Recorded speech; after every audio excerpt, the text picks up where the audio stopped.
Hi there, Paul Donovan here, and you are tuning into a video that'll teach you how to use your power better, especially in relation to the scale and the idea of being indiscreet versus diplomatic. It's a critical aspect of how you use your power well. Now, this was identified by Dr. Julie Diamond in her research, where she asked managers and consultants from all over the globe their experiences of leaders using their power really well or not so well. And then with her team, they themed and cross-referenced. Well, they came up with 7 scales. Now, she has a 360 on this. You don't have to do that 360 to get value out of this video. I'm using those scales as a means to give you some practical insight about how to use your power better. So let's have a closer look at indiscreet versus diplomatic. And in the first instance, what is this scale really about? I'm going to ask you to listen carefully so that you can make a self-determination if you haven't got a 360. And by the way, I have no financial gain as to whether you take a 360-degree tool or not, but I would love you to consider where you might be on this scale. You see, if you're being diplomatic, you are being experienced. You are a leader who protects confidentiality. You refrain from gossip. You tend to prevent others from doing so as much as you can. And you air your grievances with the organization in a very responsible manner. And so when you speak publicly about the organization, it's done in a respectful manner towards the organization itself. So did you get all that? Let me just clarify. You protect confidentiality and you don't gossip. You work to protect gossip in other people, and you're very careful about how you air your grievances about the organization and how you do it, in what forums you do it. If you do those things, then you're going to be diplomatic. If you do things very differently to that, you're going to be indiscreet. Now, many leaders do not consider this to be something of any value to consider or being particularly important. In fact, many leaders air their grievances about their organization to the people who report to them. And they think in doing so, they're building relationship and strengthening bonds. In actual fact, they're being experienced as indiscreet, and people become less comfortable working with leaders who do not use their power well. So let's have a look at this. If you're going to be experienced as indiscreet, this is the sorts of things you'll be experienced as doing. You'll be careless with sensitive information. You just drop little bits of information that probably ought not. Have you ever mentioned to one reportee from another that they're having the other one's struggling with a certain area, or maybe they've got a certain number of days annual leave owing even? That's not information you should be sharing with anybody else, not even annual leave days. That's not your task to share that. It is your task to hold that information carefully and confidentially. So you may even spread gossip, just mentioning little things. You see, as a leader, you have access to information that those who report to you simply don't have. But if others experience you as not treating that with the greatest care, then you'll be experienced as indiscreet. If you're somewhere in the middle of the scale, well, then you are being seen as somewhat responsible in this area, but perhaps not entirely the case, and you've got room to move in how you manage sensitive information. And if you're being seen as diplomatic, well, then you're someone who's going to be seen as being very careful with sensitive information. You refrain from gossip, and you're very responsible and mindful about how you talk about the organization to people inside and outside the organization. It reminds me, many years ago when I worked for a large company, I had a particular manager who had a nickname. His nickname was he was the keeper. Now, he did play soccer. That's true. But he was called the keeper because everyone knew that he was senior, he was the marketing manager, but he was called the keeper because people knew he could be trusted with sensitive information. And it was just such a great statement of his character that he would be called that. And I wonder whether you would be experienced in that way. Are you indiscreet, or are you diplomatic?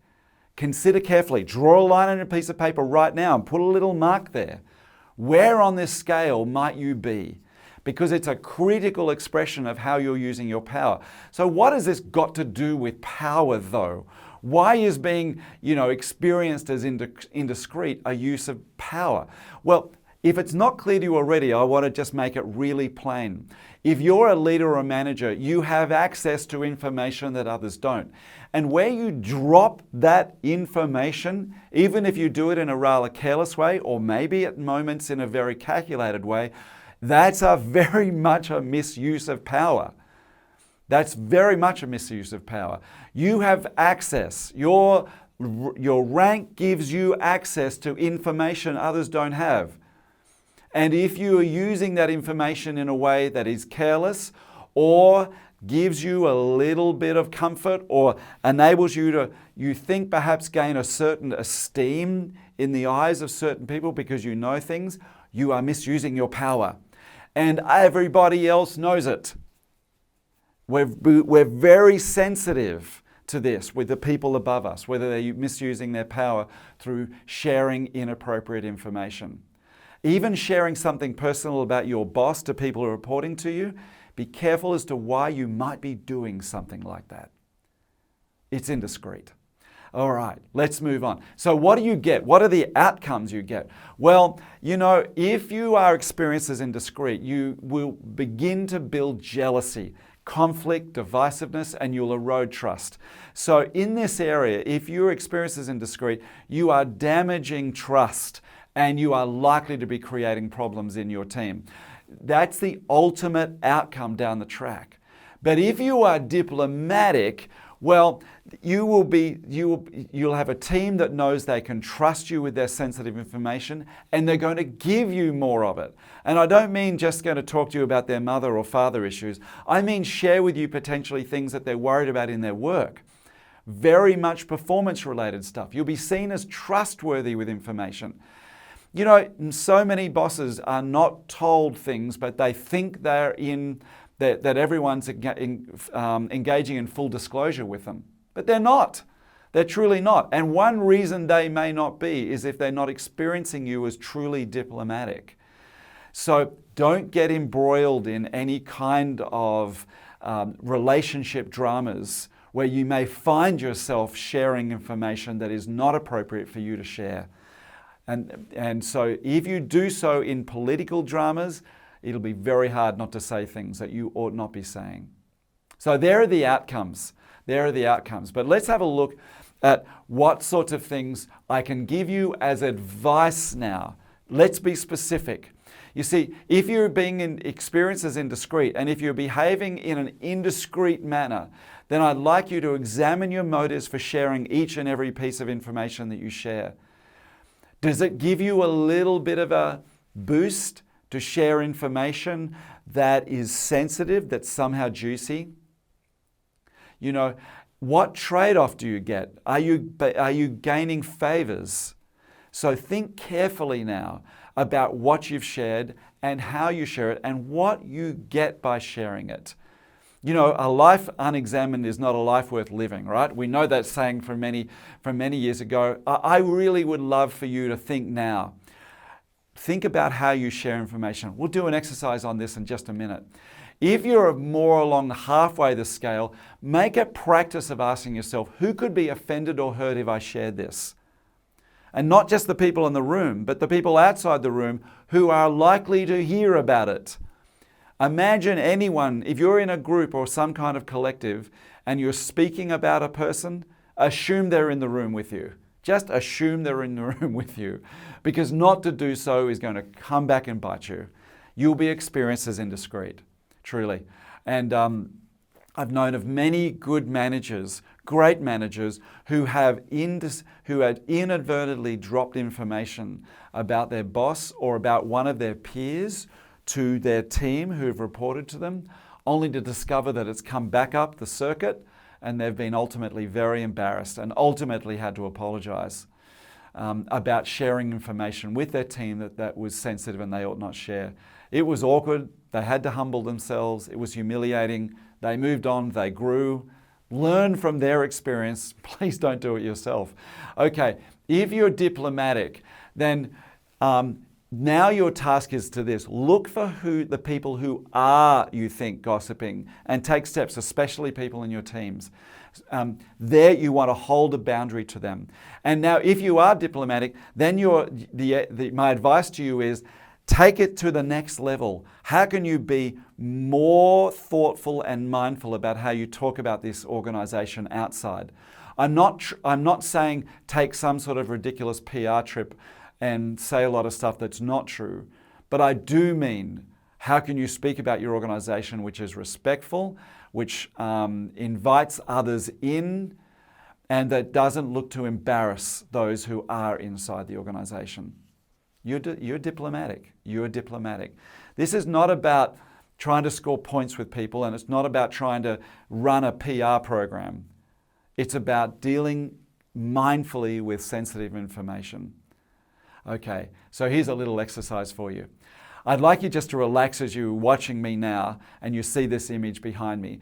And I'd like you to think back to the last social forum you're in, where you may have said something that you thought was just a little edgy, just maybe blurred the line between something that you could have shared and something that you maybe thought you ought not. Can you go to that? You know, just relax now and go to a scenario where you think you may have shared something that was just a little bit beyond what was required. And ask yourself this question: what payoff did you get? What payoff did you get by sharing that? You see, we do it for ourselves. What part of you were you feeding when you did that? Did you wonder whether you were bolstering your sense of importance in front of the people you were with? Maybe you were trying to alienate certain people, or there was a revenge factor. Were you looking to appear in a certain way by sharing information that was somehow important, that you were somehow ahead of the game or beyond the curve?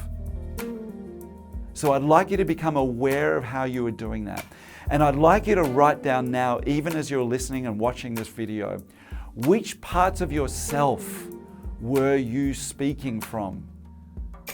The part that really wanted to look after their own self-image, the part that wanted to organize relationships so that you were still in good with the right people who had power.